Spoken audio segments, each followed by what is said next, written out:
मगर जो लोग तरबियत याफ्ता थे, अच्छे लोग थे, आंख उठा करके भी उन लड़कियों की तरफ नहीं देखा।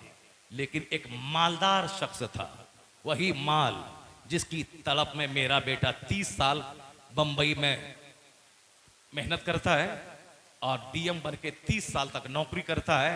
नमाज खत्म, रोजा खत्म, मौलाना का मजाक, मस्जिद का मजाक, खूब 12-12, 15-15 घंटे नींद कुर्बान करके पढ़ता है, डीएम बनता है। फिर 30 साल तक नौकरी करने के लिए पूरे हिंदुस्तान में जहां चाहे जाए, जूता पहन के रात भर सोता है। डीएम हो, डीएम से ही पूछता है सीएम भी और प्रधानमंत्री भी कि कहां सैलाब आया, कहां आग लगी।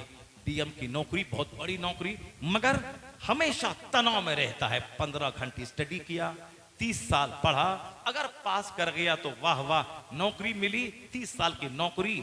मर गए, उसके बाद गए कहां, जहां का एक दिन 50,000 साल का है।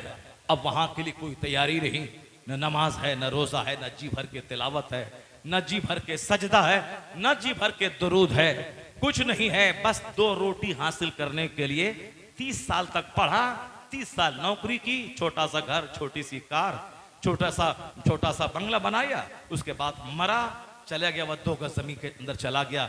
डीएम बने थे। जिस दुनिया को सजाने के लिए 30 साल पढ़ा, 15-15 घंटे पढ़ा, अगर बेटे के दिमाग में आप बैठा देते कि मरने के बाद जहां खरबों साल रहना है, वहां का एक दिन 50,000 साल के बराबर है। बेटा 15 घंटे स्टडी करना पेट के लिए, डीएम बने तो भी पेट के लिए, दारोगा बने, लायर बने, बैरिस्टर बने, मास्टर बने, टीचर बने, किसी भी जॉब में जाए, 2 टका कमाना है, खाना पीना है, फिर मर जाना है। जब दुनिया की रोटी के लिए 15, 18, 16, 10 घंटे स्टडी करेगा, तो उस दुनिया की जन्नत के लिए 1 घंटे का टाइम निकाल के फजर पढ़ लेना, जोहर पढ़ लेना, असर पढ़ लेना, मगरिब पढ़ लेना, ताकि ईमान साथ रहे, नमाज साथ रहे।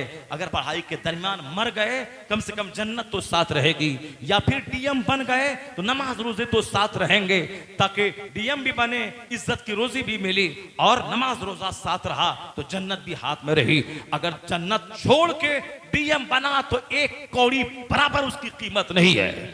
अगर कोई औरत डीएम बन गई, अब बेपर्दा लोगों के सामने आ रही है, बातें कर रही है, चाहे सांसद बने कि कुछ भी बने, अगर अपनी गर्दन दिखा के, चेहरा दिखा के, सर के बाल दिखा के, अगर तब मर्दों के सामने आ करके वो चाहे सांसद बने या प्रधानमंत्री बने, कयामत के दिन तो जहां खरबों साल रहना है, यहां तो 70 साल के बाद मरना है, वहां तो हिसाब देना होगा। बता ये सर से दुपट्टा क्यों खिसका, बता तूने जवानी कैसे गुजारी, बता तूने रात कैसे गुजारी, बता तूने दिन कैसे गुजारा। तो दुनिया में तो सब दिन रहना है नहीं, मगर वहां के लिए क्या तैयारी की, चंद सिक्के कमाने के लिए बेपर्दा हो गए, सर को नंगा कर लिया, नमाजें छोड़ दी, अपनी जिस्म की नुमाइश लोगों के सामने करने लगे। उससे बेहतर है वो गांव समाज की औरत जो बहारे शरीयत पढ़ती है, ईमान बचाती है, नमाज़े पंजगाना पढ़ती है, अपने बच्चों को मुजाहिद बनाती है, नहीं डीएम बनी, नहीं टीचर बनी, नमक रोटी खाकर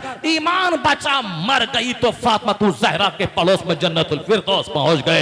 ये कौन सी सांसद बनी, ये कौन सी डीएम बनी, ये कौन सी टीचर बनी, इज्जत और आबरू के दांव पे लगा के 2 टका कमाया, अब मर गए तो वहां करीना कैटरीना के साथ जहन्नम की आग में जलने लगे। करबला से पैगाम आ रहा है कि करीना के कनीज मत बन जा, मत बना अपनी बेटियों को, सकीना की कनीज बना, ज़ैनब की कनीज बना, फातिमा ज़हरा की कनीज बना, मुस्तफा की बीवियों की कनीज बना।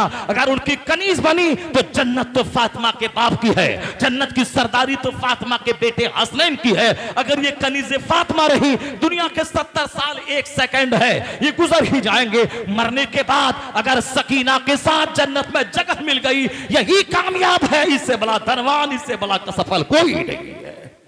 ये पैगाम करबला की जमीन से आ रही है। साहब गर्दनें दिखा के ये खरबों साल की आग मोल ले रहे हैं। तुम्हारी बेटियां ये जीनते बज़्म बनने के लिए नहीं है, तुम्हारी बेटियां ये शमे महफिल बनने के लिए नहीं है।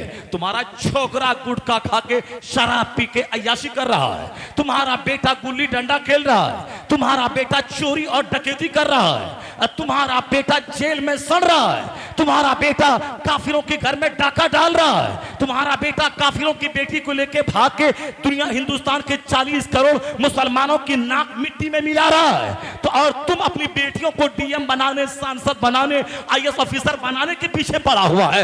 ये पर्दे में रहने वाली ये कमजोर मखलूक को तो अपने मुजाहिद बनाने वाली माँ बना, इसको इल्म दे, तकवा दे, चार दीवारी को जन्नत बनाने माहौल, जन्नती माहौल बनाने के लिए उसको हुनर सिखा दे। अपने बेटों को डॉक्टर बना, इंजीनियर बना, प्रोफेसर बना, बैरिस्टर बना, हिंदुस्तान का फौजी बना, इसे विधायक बना, इसे सांसद बना, उसे नमाजी भी बना, उसे सांसद भी बना, ताकि संसद में जाके ईमान लूटा के नहीं आएगा, ईमान बचा के दूसरों को ईमान की नेमत दे के वहां से वापस आए।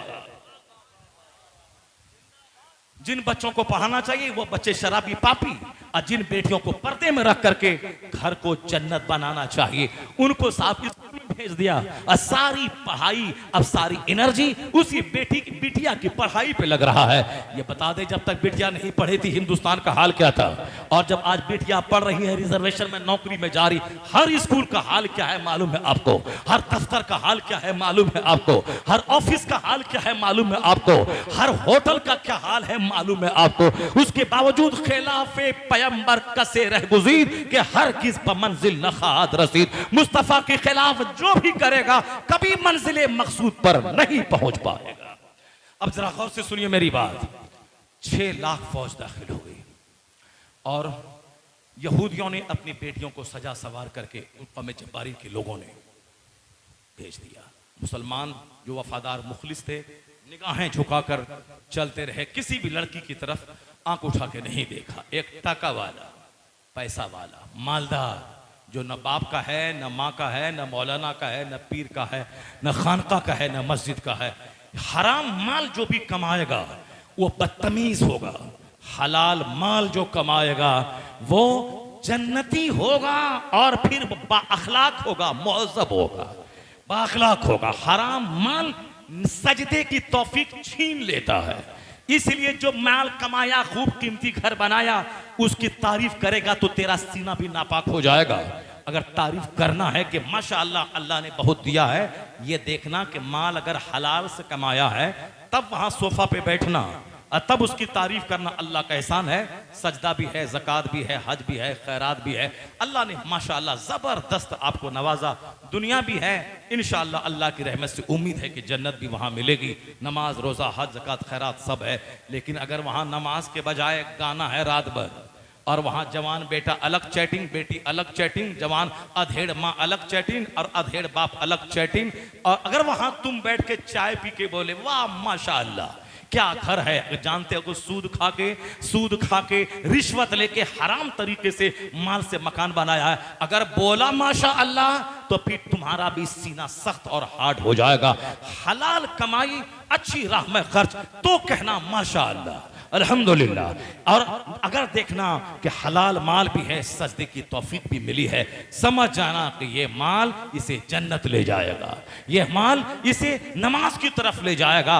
हराम खाने वाले को कभी सजदा की तौफीक नहीं मिलती। अगर वो सजदा करता भी है, उसका सजदा रियाकारी और दिखावे की नजर हो जाता है। जिस सजदे में इखलास हो, जिस सजदे में सच्चाई हो, वह उसी सजदे में होगी जिसमें बदन में माले हलाल हो। हलाल खा के काबा नहीं जा पाया, मोहल्ले की मस्जिद में दुआ किया, तो बुजुर्गों ने कहा है हराम खा के जो दुआ काबा में करेगा वह दुआ रद्द हो जाएगी। हलाल खा के अगर काबा जाने का पैसा नहीं मिला, मोहल्ले की मस्जिद में दुआ करे, यह दुआ मोहल्ले की मस्जिद में कबूल हो जाएगी।